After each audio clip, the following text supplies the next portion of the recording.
This is the CFF Sites Week 5 College Fantasy Football Show. I am your host, Joe DeSalvo. We are going to take a look back at Week 4. We're going to take a look ahead to Week 5 and beyond and look at the landscape from a college fantasy football perspective. And, just when I thought I had everything laid out and what we were going to talk about on the show, we had to go ahead and add something else to the show because it was just reported that John Mateer, Oklahoma quarterback John Mateer, has a broken bone in his right hand that will require surgery. And all we've gotten as far as his timeline for return is that he is expected to be back this season. So again, no definitive timeline for how long he'll be out, no definitive date or expected date of when he'll return. Let's see what that does for the college fantasy football landscape. But obviously, Mateer out of the gate fast, jumped up, Heisman favorite coming out of the weekend. Oklahoma with that win against Auburn. I'll touch on that a little bit when we get to it. But a big loss for you college fantasy football owners that have John Mateer. And now here you are already past the waiver wire deadline for the week. Some of you probably scrambling to pick up somebody for your roster, add some more depth, or this may be a time where you guys are looking to negotiate some trades as we come up to the halfway point of the college fantasy football regular season for those of you in head-to-head leagues. But let's just take a look at Week 4 and what to expect or what I think about moving forward into Week 5 and the weeks to come. And let's just start with Oklahoma State, where had no Trenton down and all of a sudden Gundy gets let go after their 19-12 loss to Tulsa at home, right? And so what does that do for some of the Oklahoma State fantasy assets, maybe like running back Rodney Fields? I'm not really sure right now. For me, whenever a coaching change like this, and first of all, it's hard for me to process a coaching change at this point of the season because one, players were already given the out to had the opportunity to opt out if they don't play more than 4 games. And then all of a sudden now you've got the coach leaving. Players can go into a portal players can go into the portal now. I think they have a 30-day window. I don't think this is a good situation for any team to let go of their coach at this point because we don't know what's going to happen. There could be a domino effect, and who knows what kind of team or how competitive of a team Oklahoma State's going to be able to put on the field moving forward. So for right now, I'm staying away from all Oklahoma State players. Now, is Sam Pittman the next one to go? He's at Arkansas. He's obviously on the hot seat. Arkansas with that loss at home against Memphis. The one thing that I came away from that game thinking was, well, I feel really good about Sutton Smith as running back 1 right now. Greg DeRozier made his return. Remember, in the beginning of the season, we were like, this is a running back situation where we need to handcuff. If you're going to have DeRozier, you need to have Smith as well. Find a way to get both of them on your roster. And like I always say in the preseason, sometimes injuries have a way of settling the dust on the depth chart. And just wondered now if that early season injury to DeRozier has now elevated Sutton Smith with his performance, particularly that nice performance against Arkansas State, but he's put some back-to-back performances together, elevates him to that and cements him in that running back 1 spot for right now. We'll turn our attention to Louisville, where really a lot of us were surprised on Saturday. It was interesting. There was a post on X. It was one of the Louisville reporters made a post on there. Not going to see a lot of Isaac Brown or Duke Watson this week. Expect to see a lot of Kejuan Brown. And they're trying to rest. I guess maybe Isaac Brown and Duke Watson are a little banged up, but heck of a time to kind of see that post. It was about 10, 12 minutes, I think, after kickoff. So a lot of you guys that started Isaac Brown really were burned this week by that news that no one really knew was going to come out. And then it broke after kickoff. And then it just makes you wonder sometimes what these beat reporters actually know. Did they really know that before? Or are they just, they notice it as after the game kicks off? Who knows? But these are the type of things that affect the outcomes of weekly matchups. And I'll throw another one out there because I'm going to bring this up. Army quarterback Cale Helams, who had a really good game the game before for Army, was named the starting quarterback. He gets yanked in the matchup this week for Dwayne Coleman. and Dwayne Coleman comes in there, who started the year at quarterback one. He now comes in there. You would think he's going to kind of re-cemented himself as the starter there for the Army offense. And when I see this rotation, it makes me even a little gun shy to jump on Coleman for Army's next game.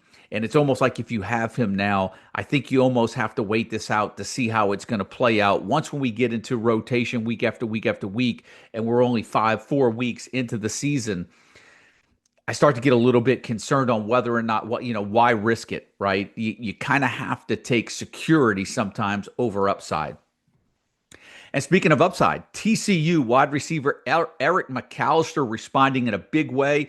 I know there were a lot of fantasy owners that got impatient with Eric McAllister. We have to remember TCU started off the season with that game against North Carolina. They played I think they played an FCS opponent. They also had a bye week, so TCU's only played 2 games and really only against one decent opponent so far. So you really weren't going to get a lot early on in the season from TCU.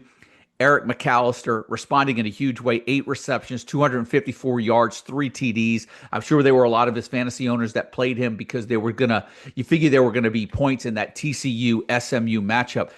The one thing that's really interesting for me for Eric McAllister in that matchup, and I watched a lot of the game, and that was it felt like at least 180 yards of those 254 came after he broke tackles. It was just unbelievable. They couldn't get him down. And next thing you know, he was gone for like 75, 80-yard touchdown. But it seemed like 180 of his 250 yards were all after contact. So big, strong day by TCU Eric McAllister saying, I'm back. I'm here. I'm here to stay. Wisconsin backfield. I think I mentioned this last week, and if not, I reiterated it in my notes and observations. But the Wisconsin backfield for me is dead and done and dusted. I think you've got to move on from that situation. The Wisconsin offense just looks terrible. Clemson. First of all, let me just throw this out there. I kind of mentioned that maybe Fran Brown was the Brent Pry from a couple of years ago, and then Fran Brown goes out, beats Clemson on the road. So maybe I'll be wrong about that one. We'll see. But from a Clemson standpoint, all we really care, look, Clemson's disappointing. I think we all know that by now. What's more important for us, though, is how does it really affect the fantasy landscape of things? And when I look at Cade Klubnik, I look at Adam Randall, I look at Bryant Wesco, I look at Antonio Williams, I don't think anything changes. I don't think we're getting rid of any of those guys. Those guys are going to be fantasy starters this week, every week. And maybe it's a good thing that Clemson isn't as good because they're going to have to try to put up some points. They're going to have to figure out how to get the offense clicking a little bit better. I think the only thing that we'll say is not only everyone is a legitimate starting option that I just listed, but I do think we just have to acknowledge that Cade Klubnik is not going to be a preseason top 3 fantasy quarterback. But you know what? He's got company in that because we're going to talk about some other guys too that were highly touted going into the season that aren't doing anything. And we've already talked about him on some past shows. But let's go to Texas Tech real quick, where they had an impressive win against Utah this past weekend. Baron Morton supposedly okay, good enough to come back and play. But will we see a change of the guard? I really like the way Will Hammond played in that game. He looked a little bit better than Morton against Utah. Texas Tech with a pleasant problem right now. I think they have 2 guys that can lead the offense. And I think based on that performance, Texas Tech can be a real player in the Big 12. They've got 2 decent options at quarterback. Ultimately, their fate could be decided by which one they actually lean on coming through the heart of the Big 12 schedule. But if you're a fantasy owner of Baron Morton right now, I think you have to be a little bit nervous with that performance by Will Hammond. I don't know right now how you jump on a Texas Tech quarterback and start them in the next matchup, given there might be some uncertainty moving forward. Oregon plays at Penn State this weekend. We are treated to just great games. Oregon, Penn State, we've got Georgia, Bama. Those are the 2 evening games. I mean, there's a bunch of afternoon games that are just fantastic as well. But when I think about Oregon and Penn State, we know what we're going to get. Now we're finally, I think, going to see the dust settle on this rotation at Oregon. We're going to see how the Ducks settle in, but I think this could be a good week for Decoria Morris, could be a good week for Kenyon Sadiq. I think those two guys are still startable, even though they're playing at a tough Penn State defense and on the road. I just think Sadiq at tight end will get a little bit more looks because Oregon should be more. This game's going to be more competitive. It should be at least deeper into the game. Whether or not you want to start Decoria more depend on your depth of roster because Penn State is a tough defense. But all Noah Whittington, it'd be Dante Moore, real tough options this week if you're going to try to start those guys on the road at Penn State this week. This is a week where if you have most of those Oregon players, this might be the week where you're kind of weighing your options and saying, hey, maybe I go with plan B. James Madison. Let's look at James Madison because they started off the year with Alonzo Barnett, Matthew Sluka alternating or rotating, right? Last weekend, James Madison, Alonzo Barnett took every snap, I believe, under center. And that tells me Alonzo Barnett is going to be your starter moving forward. And I think now, if no rotation occurs, and let's remember, I think Barnett even had 2 rushing touchdowns. If they keep Sluka on the sidelines and say this is Barnett's show, Barnett is worth having as far as a fantasy option on your roster. Here's one. Ball State running back Quay Ashley was the transfer from Kennesaw State this past year. Ball State was terrible to start the year. But Quay Ashley has rushed the ball 30 times for 240 yards and 3 touchdowns in the last 2 games. And now Ball State moves into MAC play. Put him on your radar. If you need a running back in some deep leagues, that's a guy that might be out there that could add some depth to your roster and could end up in a starting slot, depending on the matchup for Ball State on a week-to-week basis. Jumping back to the power conferences, we talked about this with Texas Tech. We have to go there with Ole Miss. Trinidad Chambliss. Consecutive back-to-back games, 300 yards passing, and now Ole Miss hosts LSU in a big SEC game this weekend. Struggling LSU offense versus an offense that's clicking with Trinidad Chambliss. Here's my take.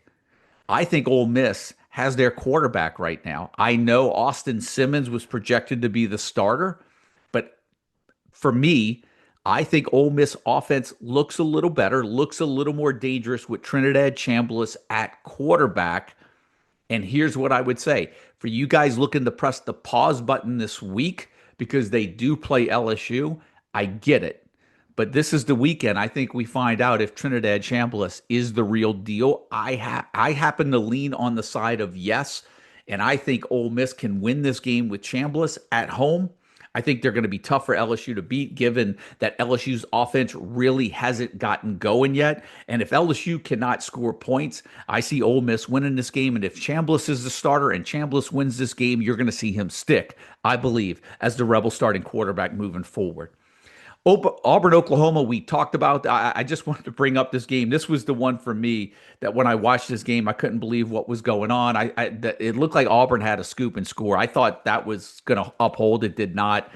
There was Oklahoma with the illegal substitution. There was a referee trying to get out of the way, and when he tried to get out of the way, he completely missed the pass interference on Cam Coleman. And with all that being said, if Jackson Arnold hits Cam Coleman, who was wide open in the end zone at the end of the third quarter, perhaps Auburn doesn't even put themselves in a position to lose the game anyway, and Jackson Arnold missed a wide open Cam Coleman in the end zone at the end of the third quarter that probably or could have really done some damage for Auburn and put Oklahoma behind the 8 ball. But I know that was the game that was the talk of the weekend, and it was legit. I watched most of that game, and all that being said, Jackson Arnold really had the touchdown for Cam Coleman. And again, they say one play doesn't make a game, but that game feels like that could be a real big swing game for Auburn, depending on how they do this weekend against Texas A&M, particularly with John Mateer out now. You wonder what that does for Oklahoma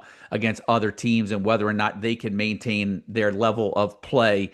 Bad loss for Auburn. I thought they should have won that game or could have won that game on the road.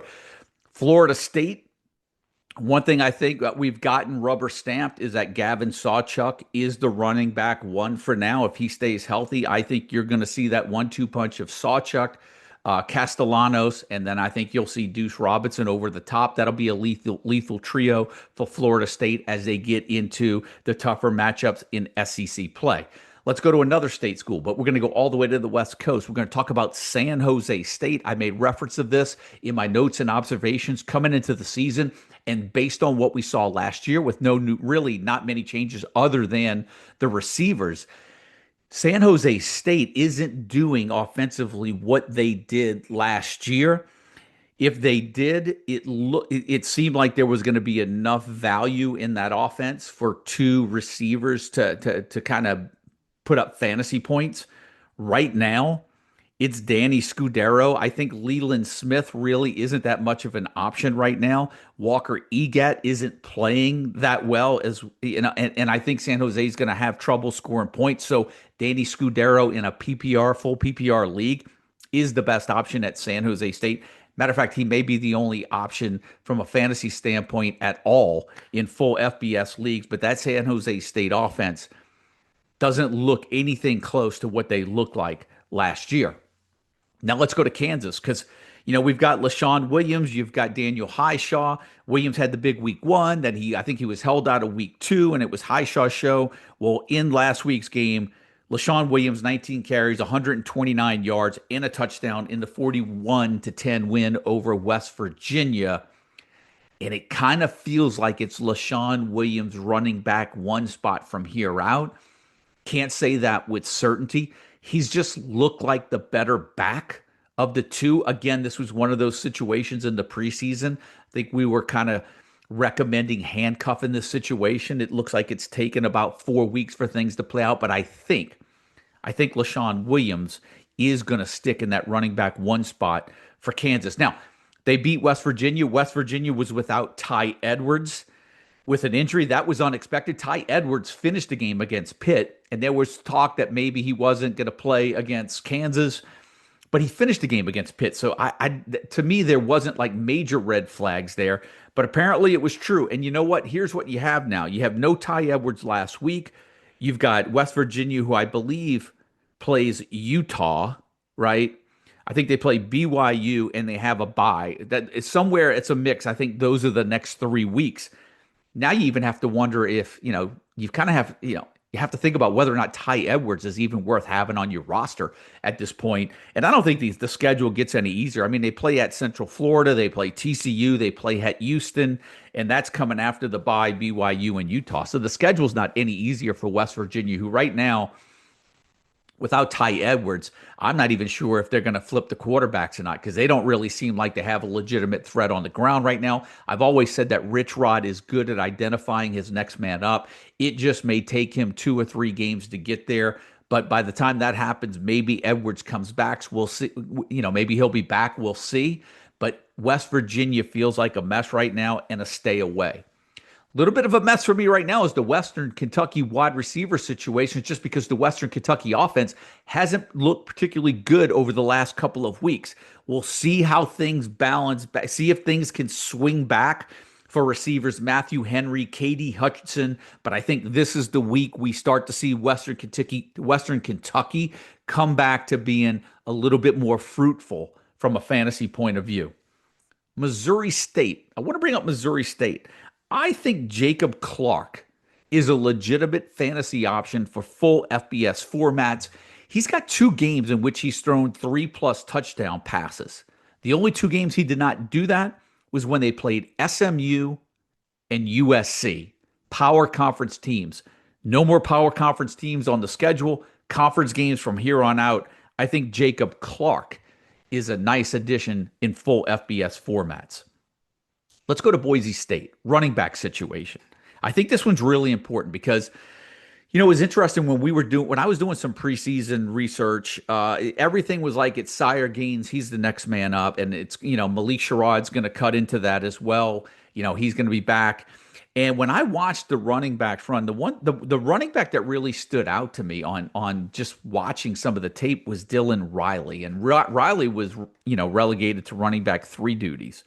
So when he exploded for the 123 yards and a touchdown against Eastern Washington, didn't really put a lot of stock in it, but I was like, man, if that does something to give him more playing time, it's just when I watched him, he seemed like he was the best natural running back of the three. And lo and behold, they said Sire Gaines wasn't fully healthy last week. Dylan Riley gets 19 rush attempts for 171 yards, four touchdowns. He catches two passes for 84 yards and a touchdown. You tell me he's not the starter now. I almost feel like it's got to be Dylan Riley. Like it's a situation almost like Ole Miss where Trinidad Chambliss. When you play that well, you're going to get another shot. And for me right now, that running back one spot at Boise is Dylan Riley's to lose. And with the way that he looked, I think that offense is going to kind of run through him right now until it doesn't. That's just my opinion on that offense. And another offense that's running through the running backs right now. Let's look at Missouri. There was a lot of, I mentioned this last week, you kind of have to take the G5 transfers to power conference schools. You got to take it on a case by case basis because if we're just going to base everything on the Mackay Hughes situation at Oregon, you're going to miss out on the Ahmad Hardys over at Missouri, who now has rushed for 100 yards in all four games from Missouri this season. I think for me, what's really interesting is about Missouri is that running game's going. Jamal Roberts is, even for you guys in power conference or maybe SEC specific leagues, even Jamal Roberts is an option. They've got two guys. If they can ride one or the other, it feels like, or they can throw them in. Because last week, for as good of a game as Ahmad Hardy had, Jamal Roberts came in and closed the show. So Missouri's got two solid running backs right now.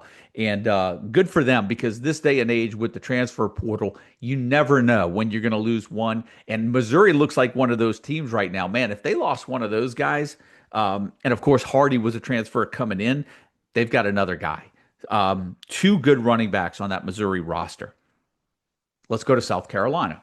Now, Lenore Sellers, I mentioned this in the beginning of the show. Cade Klubnik was just let's agree he's not going to be a top three fantasy quarterback moving forward. I'm not seeing it from Lenore Sellers. I'm not seeing it from South Carolina. South Carolina looks like they're going to struggle this year. Lenore Sellers, I think, had 700 yards rushing last year. I think he's only got about 20 rushing yards so far this year. If he's not going to give you that dual threat ability, he's not going to be a starter because he's not a prolific passer. And there's a lot of people saying that, like, hey, this guy's probably the number one prospect when it comes to quarterbacks for the NFL draft. Maybe. I don't know if he's playing not to get hurt or what, but South Carolina to me just doesn't look like they have much. Lenore Sellers, in my opinion, he almost feels like he's droppable at this point. Maybe I'm wrong. Maybe I'll put the reverse jinx for you guys that have him on your roster. I just don't even know how you start Lenore Sellers right now. He's not giving you anything on the ground.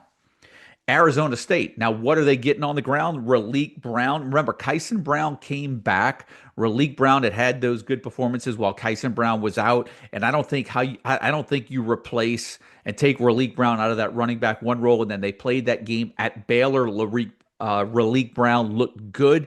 Arizona State wins. I think Raleek Brown stays in that running back one spot. Vanderbilt. What a surprise, Vanderbilt. Running back Cedric Alexander. He has scored a touchdown in all four games this year, two TDs in three straight games, quietly having a very productive fantasy season. Running back Cedric Alexander for Vanderbilt. Congrats to you guys that scooped him up. He has been a complete surprise so far. Now, what was a surprise this week? Congrats to you guys that held on to Ryan Wingo, Texas receiver, because he finally paid off this past week. Is that a good sign for things to come as Texas gets into SEC play? We've got Arch Manning.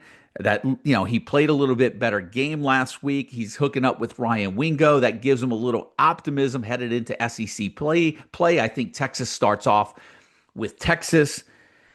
But I will say the way Arch Manning was coming up chirping against Sam Houston State defense, and I know I've kind of bashed Arch quite a bit on my show this year, but it felt a little cringe the way that he was coming up beating his chest against Sam Houston defense. I don't know, it just felt really weird to me. It just felt too fabricated. UTSA, let's stay in the state of Texas. Running back Robert Henry Jr., right?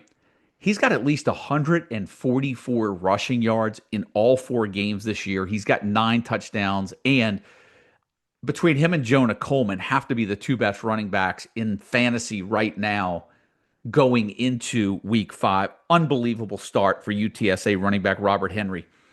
Let's go to USC. Jaden Mayava. I had him in the top 10. I think he was like my number 8 preseason quarterback, and a lot of that had to do with the preseason schedule. I'm sorry, with the non-conference schedule that USC had and the beginning of Big Ten schedule where they had, let's see, they played Purdue, and that game was wet, so he didn't really put up big numbers. Played Michigan State. I'm seeing right now, I think USC looks pretty darn good. I'm not so sure if I had Jaden Mayava, if I'd be looking to trade off of him right now as USC goes into the heart of their Big Ten schedule. Matter of fact, when you look at the preseason top 10 fantasy quarterbacks, he's actually one of the guys that's performing like a top 10 fantasy quarterback. So, again, why would you jump off a player like him when the alternatives, Cade Klubnik, John Mateer is out now, Lenora Sellers, Arch Manning, to me, Jaden Mayava looks better than all those quarterbacks, and I'd rather have him from a fantasy perspective moving forward than those other ones. I still got hope for Cade Klubnik. I don't know why I keep saying that, but I still have some hope for him from a fantasy standpoint. And then I'll end it with Hawaii. And I want to throw this out there because I know that Mike and I had talked about this on our preseason show. As you look at that, as I look back at that, there was a lot of discussion that he and I had on whether or not Micah Alejado was going to be a top fantasy quarterback this year. And a lot of hype was coming because of Alejado's performance in the season, one of the last games of the year against New Mexico, which was the worst defense in the FBS last year. I know Alejado had gotten injured this year. He came back this past week. Just some concern for me that maybe he's not as good as the hype. I'm not sure. I know Hawaii had that big win in the first week against Stanford. I think maybe that was week 0. Stanford's not a good team. It'll be interesting to see Alejado moving forward through the Mountain West Conference play. He's got some decent matchups, but if he struggles like he struggled this past weekend, he's not going to pay dividends for his owners that invested a high price on him as well during draft season. So we'll see how that plays out, but you can't jump off of him right now with that Mountain West Conference schedule ahead of him. Now, that's going to do it for all of the games. I'm going to run down, give a shout out real quick, the 4-in-1 Super Fantasy League. I almost forgot to tee that up at the beginning. We are now 4 weeks through. Here are your top 5 leaders in the total points league. Joe Chimo, Gulf Coasters, Chew Bacon, Joe Haddix, and Tris Spoke. Okay, that's your top 5.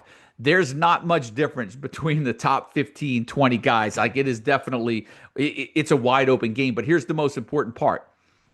We are now moving into, I believe, the semifinals of the 2 halves tournament. Okay, and what we have here is we've got 4 teams that are left in that. And those 4 teams, here are the matchups. Rand University playing CP McCon in one semifinal matchup. Haynes T76 playing Joe Chimo in the other semifinal matchup. Those 2 games will determine who is in the first half tournament championship that gets that automatic pass to the championship in week 13, 14, which is a 2-week championship the way that it plays out. But you're guaranteed to get it to finish at least second place in the 2 halves tournament if you win this first half tournament. Now, week 5 is here. What else does that mean? Seeding is set in the head-to-head tournament. I believe the top 80 of 82 teams were seeded in the head-to-head tournament. And even if you were 81 and 82, the eliminator starts this week as well. So now, with this week, all 4 leagues are in motion. You've got the total points, the 2 halves tournament in full swing, the eliminator, and the head-to-head tournament. All 4 formats are in play this week. Good luck to everybody moving forward. And again, real quick, I got to give a shout out. Even though I don't have the names in front of me, so I'll give you guys a shout out next week. But I told my guy that I told him that I would have the Texas helmet for him this week. Here it is. We got, and I'm sorry about all the bashing I've given your Arch Manning, but we got your Texas Longhorns. They'll be up on the shelf next week. And we've got Michigan State is one of the new additions, and the Louisville Cardinal, which is right here behind me as well. Those are the three up. Thanks to all of you guys that have contributed. I'll give you a shout out on the next week's show, but that's going to do it. That's going to do it for the week 5 show. We're already halfway through the college fantasy football regular season, and more are becoming clearer. And now it's all about finding those waiver wire gems, playing the matchups right, and trying to stay away from some of those 1 week blunders and trying to catch as many as you can. You know, the injury reports, that Discord on a Saturday morning is so invaluable for you guys coming in there, checking that injury, the injury reports coming in throughout the mornings. We try to catch as many as we can. Everybody missed the Isaac Brown. Like, there's gonna be a lot that goes under the radar because this thing that, we get conference reports, but what's the penalty for teams if they don't report? I don't know if there's any, right? So who knows if they're even truthful, but if there's a place to get all of that late break and injury news, it is in the injury channel in the Discord. We'll see you guys in there on Saturday morning. Good luck to everybody this week. That's going to do it for the week 5 show. I'll see you next week.